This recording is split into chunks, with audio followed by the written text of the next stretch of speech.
Welcome to the Kingdoms podcast, where growth mindset meets leadership and business insights. Get insights from top entrepreneurs, professionals, and thought leaders. Visit kingdomspodcast.com. Fuel your mind. Your next breakthrough starts here. Looking for expert legal support you can trust? At Grayfield Solicitors, we simplify complex legal issues for both businesses and private clients across Essex and beyond. From pensions and insolvency law to construction, conveyancing, and commercial litigation, our experienced team is here to help. With clear, practical advice and a commitment to results, we put your peace of mind first, every step of the way. We're proud sponsors of the Kingdoms podcast, championing voices that enlighten the world on growth mindset, leadership, and business insights for entrepreneurs. Visit grayfieldsolicitors.com today to book your free consultation. Live, ladies and gentlemen, you are once again welcome to the Kingdoms podcast and Diary of a CFO. And today, please make welcome with me a very special, very important personality fighting out of Atlanta, Georgia, Susanna, the PEO to the CEO. How are you, Susanna? I am excellent. That it's actually PEO for the CEO. Okay, PEO for the CEO.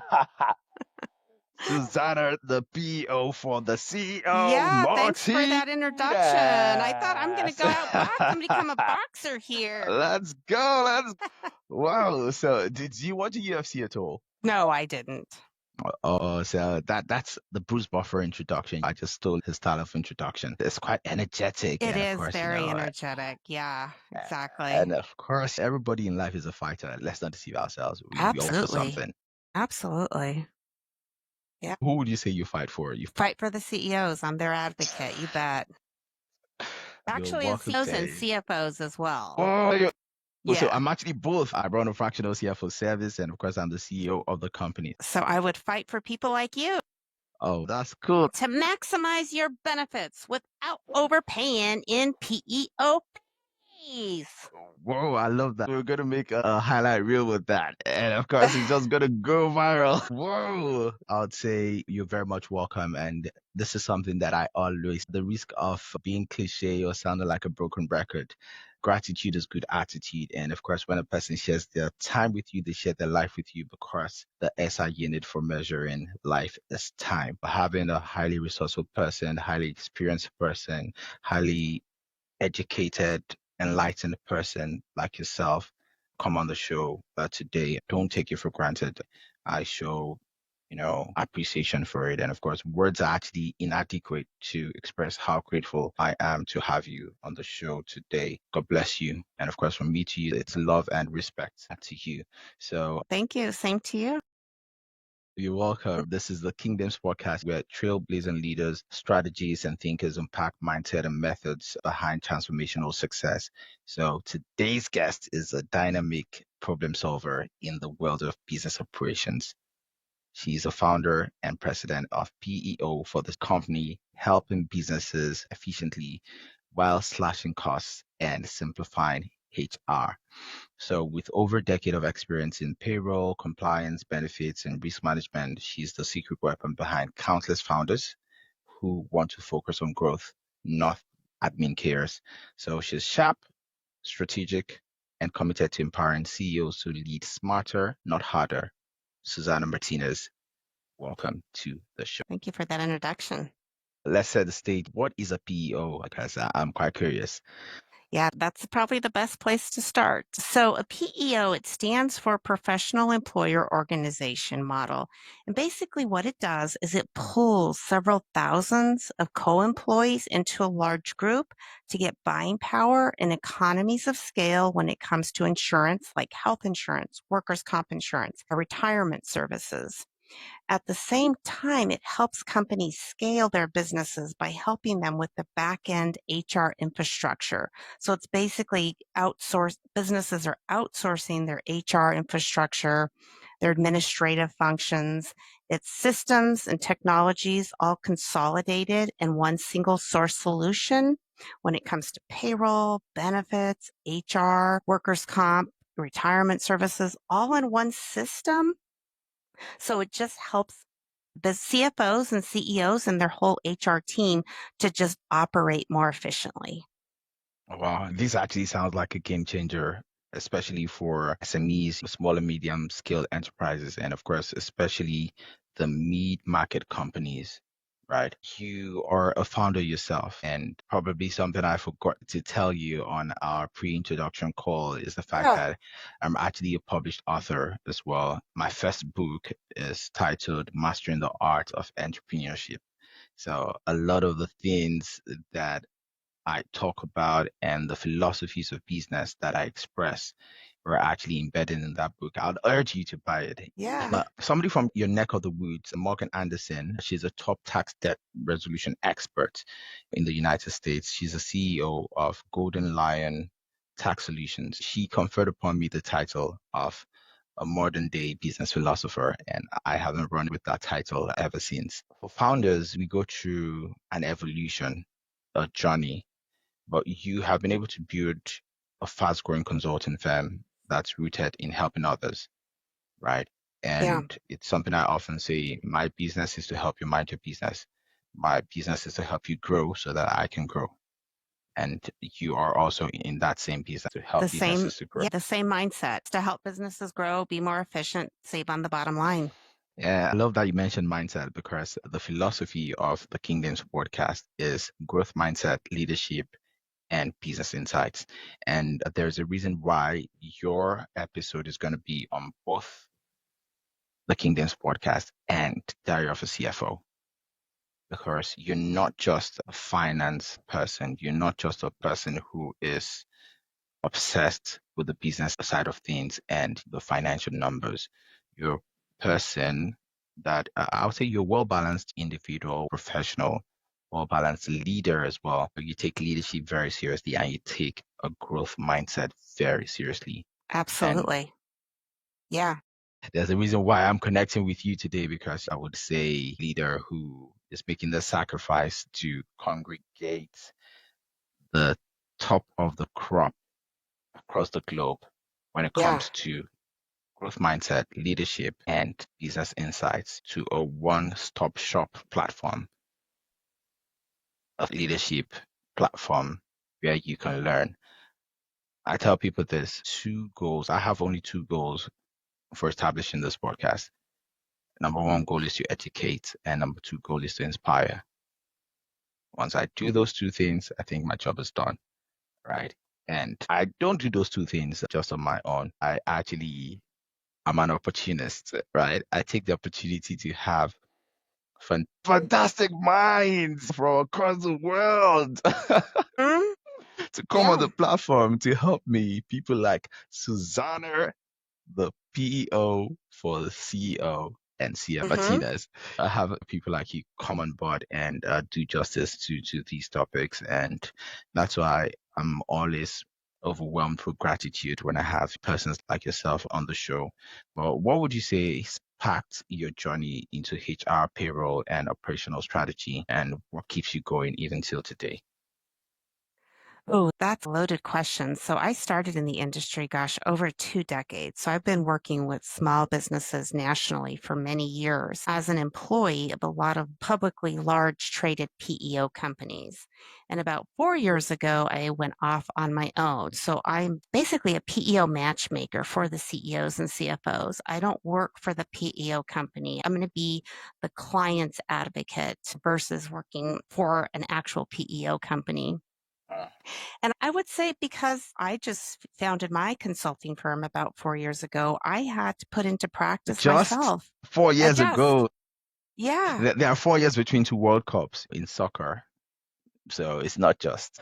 I had to have a different mindset as being a W 2 employee versus having your own consulting firm. And I basically put into practice myself what I was always telling businesses to do from the onset is I learned to outsource to the professionals myself. For example, technology, bookkeeping, outsource to the professionals, outsource to the best of the talent versus trying to do Absolutely. everything Yes. yourself. Have a good CPA. Yeah, you might have to pay more, but it's going to be more value for you and help you grow your business. I've said this on the podcast before that there's a reason why professionals are professionals. There's a reason why a person went to school for a number of years to become a specialist at something. There's a reason why a person works with professional firms, right, in order to become a specialist at something. And you think on your mind that they don't deserve to earn a consulting wage. You must be joking. The joke is actually on you, but I think being a professional actually helps you appreciate professionals more. Absolutely. I fondly think about my time in the big four accounting firms, PwC, KPMG. I even had a brief stint, one of the UK top 10 firms as it's Rothenberg. And you think about what you do with these firms. You think about the time you invested, the specialization you're able to acquire. People cannot just get it. They say experience is the best teacher. And there's a reason why experience is the best teacher. Absolutely. I used to work a lot with many CPAs, and a lot of them came from the big fours, and they learned a lot working for the big fours before they went off and opened up their own independent consulting agency. Working with the big four basically gives you a lot of competence, right? In terms of specialization, in terms of working with cross-functional teams, in terms of building relationships, client management, relationship management, in terms of even your whole leadership, leading yourself, leading your teams, the technical competence, or the global acumen, and of course, the business acumen, very important aspects of running a consultancy practice, which does not come to you by way of wishful thinking. It's always essential to achieve efficiencies in business, and that's something that you emphasize on, and I very much appreciate. Of course, speaking of efficiencies, you always talk about the cost savers most businesses miss out on, and you're somebody that's been able to help businesses save between 20 to 40% on benefits while improving their offerings. And that's massive. So what's the most overlooked opportunity for CEOs when it comes to cost efficiency? Oftentimes, it's businesses just keep on going, status quo. It's just easier to renew as is status quo, and they don't have time to do the due diligence. And that's really where my firm comes in. We do the due diligence for you. We do all the analysis, gathering all the proposals from the different PEO companies, from the insurance carriers, trying to make sure that your employees are going to get the same or similar benefits than what they currently have today, and hopefully help reduce the bottom line as far as the total overall premiums. And oftentimes, what I end up finding is if you've been with a PEO for over 3 years and you haven't done due diligence, there's some savings there on the administrative side that we can find for you. Because sometimes the PEO company will just increase their administrative fees slightly every year, and you just don't realize after 3 to 5 years how much you're really paying. And that's really where we come in and just do our full analysis, help you find savings on health insurance, workers' comp insurance, the full administrative fees, and the overall package. Oh, You know, yeah, 20 to 40% is pretty significant. And those are typically the average numbers when we're looking at everything as a whole. that's massive. That is massive. 20 to 40%. If somebody does that for me, my current company, I think I'll be praying for Well, them every here in the day. US, our healthcare is just rising every year, double digits increases. So it's just constantly trying to look at different creative strategies to save money on costs on healthcare. But speaking of creative strategies and saving money, a lot of multinationals and global institutions have actually been adopting methods like outsourcing, that is cross-border outsourcing. So I'd like to know what your thoughts on that is, and also the use of freelancers to perform tasks that are not high risk. Yeah, so I'm not sure if this is what you're talking about, but what I typically see, because I'm mostly working with businesses that are headquartered in the US and they have domestic employees here, but oftentimes they're hiring talent in other countries and they don't want to go set up entities in those other countries. Let's say they only have 2 or 3 employees in UK or Egypt, or whatever country it may be. They don't want to set up entities because it's very costly. So there's another Absolutely. model similar to the PEO model. It's called the EOR model, employer of record model, where Okay. you can actually outsource to the EOR model and not have to open up an entity in those countries and then outsource to the EOR company and they can help pay your employees, make sure you're compliant with all the laws in those particular countries. Once you start to get to be 20 employees per country, then it probably makes sense for you to open up your own entity there and set up shop. But oftentimes, companies are just trying to get the talent wherever they can. And sometimes it's spread out between multiple countries.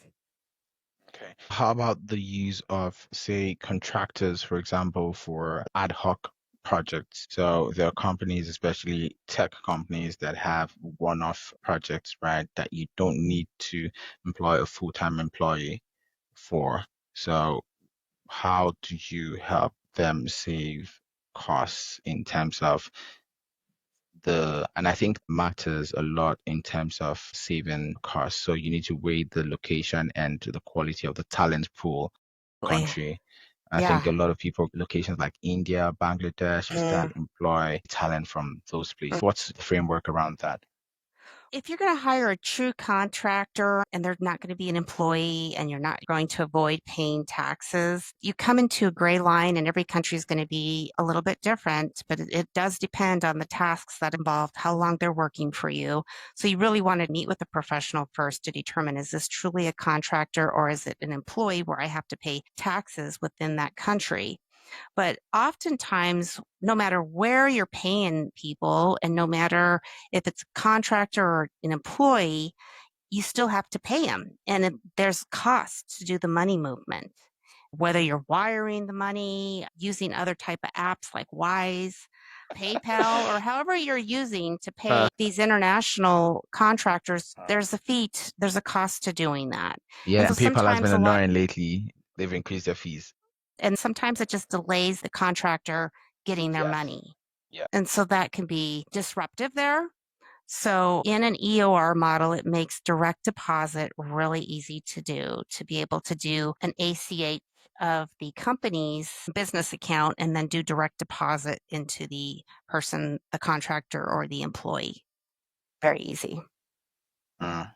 People want to get paid. And if they're not going to get paid, they're not going to stay loyal to you. They're going to move on to another project. No finance, no romance is the order of the day in the current global business ecosystem. But when you talk about compliance, I always tell people that the cost of compliance is always less than the cost of non-compliance. Absolutely. You get People somebody coming don't in see to it. do a fine and have to pay penalties. I'm dealing just here in the US. The IRS comes knocking on your door, having to pay IRS penalties. We have the Department of Labor. They come knocking on your door. There's going to be some additional penalties there. We got different local and state entities that can also penalize you as well. And I imagine internationally, it's the same. Every country is going to be different, and there's going to be penalties if you're not abiding their laws and paying their taxes and being compliant with the people that you're hiring in their countries. Oh, wow. So how do you help the CEOs not to lose their minds when it comes to the regulatory compliance issue? Helping them outsource, whether they're all their domestic employees here in the US to the PEO model and any of their international people to the EOR model, which is the employer of record model. And the employer of record is actually taking on liability of risk and compliant to make sure that everything is compliant in each country. In the PEO model here domestically in the US, it's what we call a co-employment.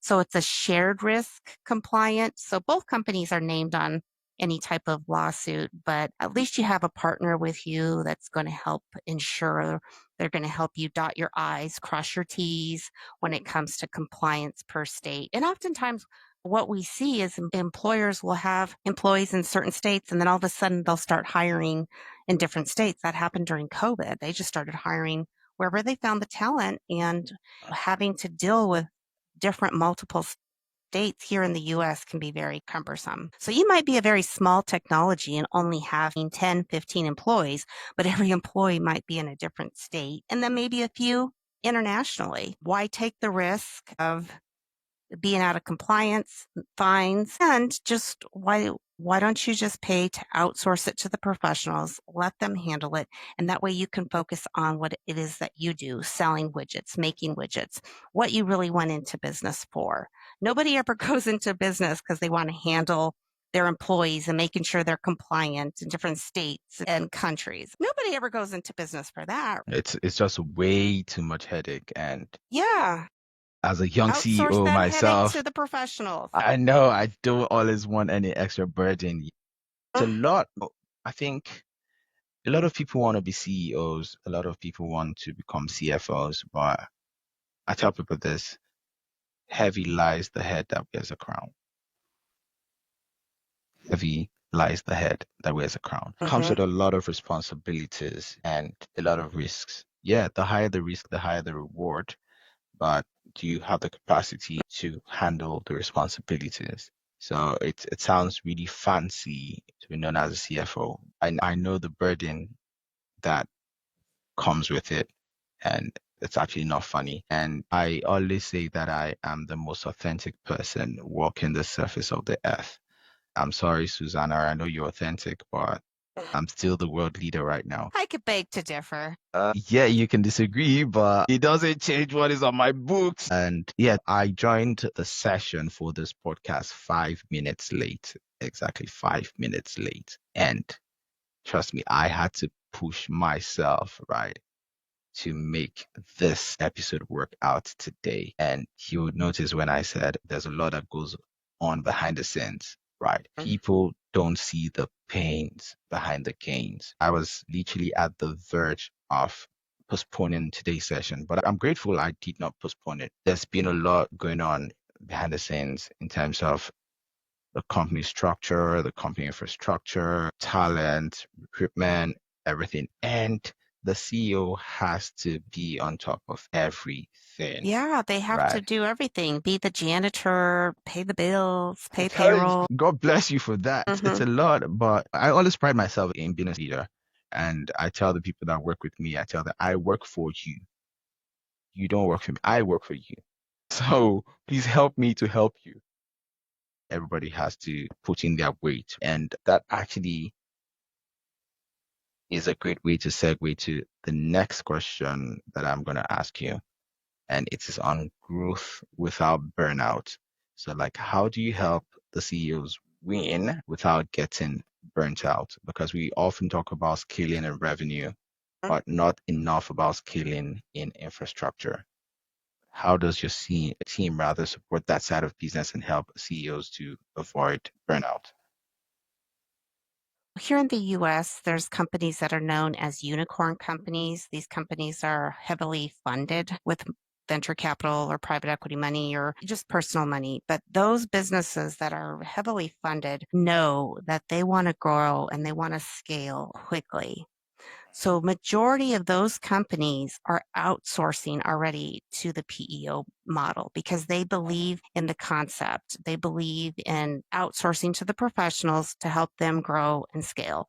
So if you're a company, typically, or you're always looking at those unicorn companies, like what are they doing different that I could be taken into some best practices as well?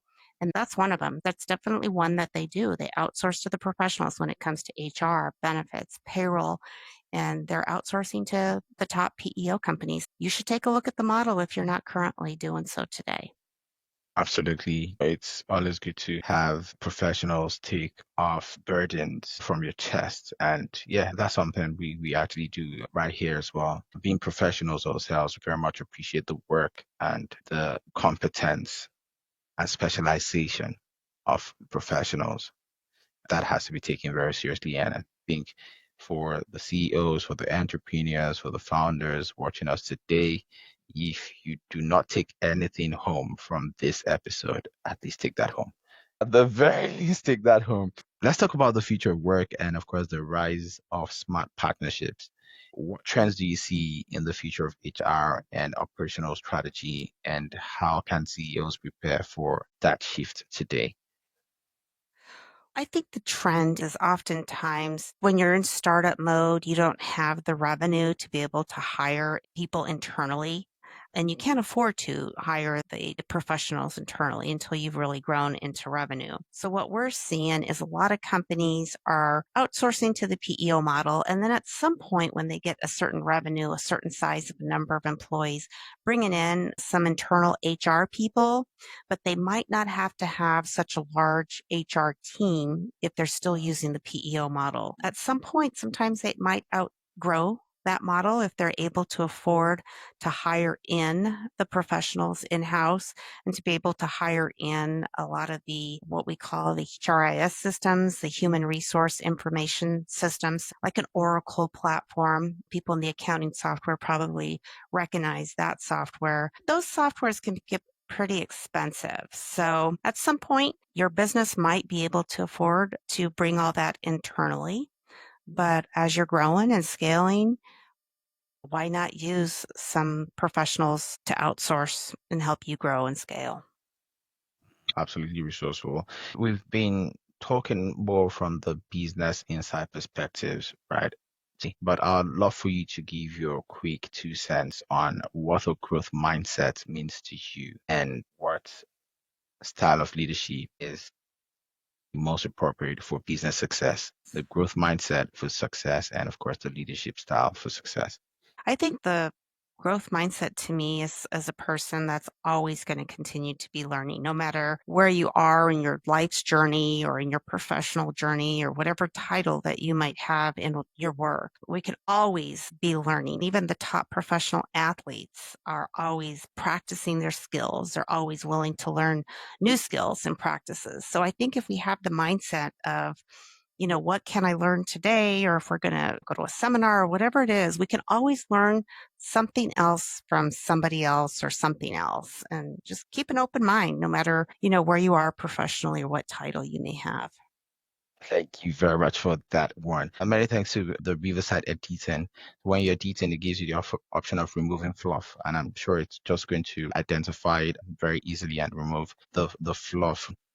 Okay, back to the conversation. You were talking about what the growth mindset actually means to you. But in terms of business philosophy, for me, I always say that a win-win perspective is the best philosophy for continued and sustained business success. Yeah. And collaborative leadership is the best style of leadership from my perspective. Yeah. What would you like to add to that in terms of what modern day business leaders need to add to their arsenal in order to achieve success? Always be learning, always be humble, always keep an open mindset. You could always learn from somebody else. So when you're talking about the win-win mindset, there's always an opportunity to give back to others. Givers gain. The more you give, the more you get. You reap what you sow. But some people are not even sewing. So They're not even sowing, exactly. So they're reaping nothing. Yeah.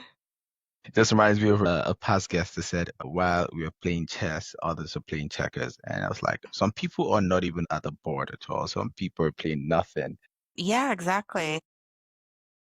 Yeah. Whoa, that's been really great having you on today because I definitely have a positive bias towards you because you are a CEO and of course you're a friend to CFOs. So why? You can collaborate. I like that one. Yeah, I give Why you. hate when you can collaborate? There you go. Just tell me why. You've got no Yeah, reason and, why. and that's a good point because oftentimes I like to collaborate with friendly competitors as well. There's always things that you can learn from one another Absolutely. versus being so cutthroat. Why hate when there's opportunity to collaborate? Perhaps they might specialize in something else where there can be some synergies between friendly competitors. And the sky is big enough for the stars to shine.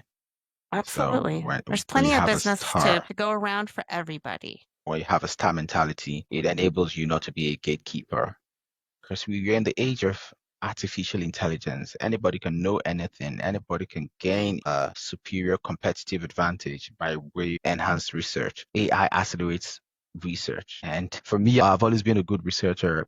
When I was in university, I had an A in my research course. So now adopting AI with my research today is just putting me on catalyst mode. And guess what? I am AI. Of course, my initials are Adema. AI, actually, Ademola Isimeme. So AI is my name. I guess my parents knew, they understood the assignment. They're like, oh, this one is going to be an AI enthusiast in the future. Let's give him a name that, will structure him for the future. My parents saw the future. Thank you very much. Love and respect to you guys. Oh, okay. So we're going to end with the quick fire round questions. 5 questions for you. Are you ready to rumble? Let's rumble in the jungle. Okay, let's go. So number one is one thing you wish more entrepreneurs understood about growth. The value of outsourcing to the professionals. I think I've pretty much talked a lot about that, but so many, especially the old timers, they want to do everything and they want to control everything and do everything themselves. You're going to be spread too thin and you're not going to be able to grow your business efficiently if you're going to try to be everything to everybody. A jack of all trades and a master of none. I'll tell you Exactly. a joke that one of my, God rest his soul, he's late now. He was my lecturer when I was taking the courses to become a chartered accountant. He said something, and yeah, it was a class on strategy. And he was like, there's this guy who is a founder, and title in the company is vice chairman. And his employees were like, excuse me, sir, why did you give yourself vice chairman? We've been working with you for a couple of years and we've never met the chairman. Who is the chairman of the company? And guess what the guy said? God is the chairman. I'm the vice chairman. Oh, there you And go. that's why I can do all things through Christ that strengthens me. Because God is the chairman. That's a good practice to have.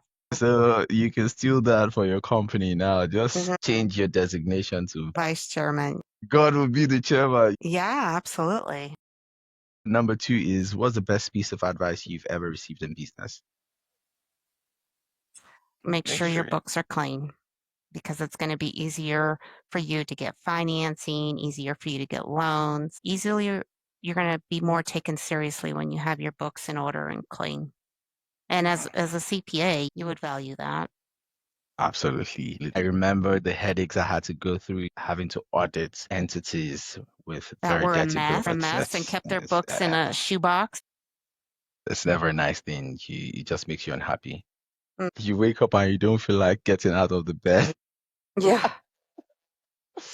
Whoa. Okay. Number Also, 3. I would say too that it's really difficult for businesses you want to not pay as much in taxes. You want to do everything legally to not pay as much taxes, but at the same time, you want to show that you're making revenue so that way you can go out and get loans. And there's always that fine balance to really both. You don't want to pay undue taxes, but yet you want to make sure that you look very sound financially. Tax avoidance versus tax evasion. We'll go the tax avoidance route, not the tax evasion route. Totally. Okay, so if you could automate one CEO headache forever, what would that be? Oh gosh, if I can automate one CEO's headache forever, what would that be? Not have so many PEO sales reps calling them every single day, all day long, and messaging them on LinkedIn and emailing nonstop. They're bombarded. I would just say, tell them to come to me, to go through me to work with you. Let me funnel all the salespeople. Whoa. I just remembered the moment I decided, okay, I'm going to take entrepreneurship seriously, and I switched my LinkedIn profile as CEO of my company. The rate at which I was getting these sales pitches, the sales guys reaching out to me, it's annoying.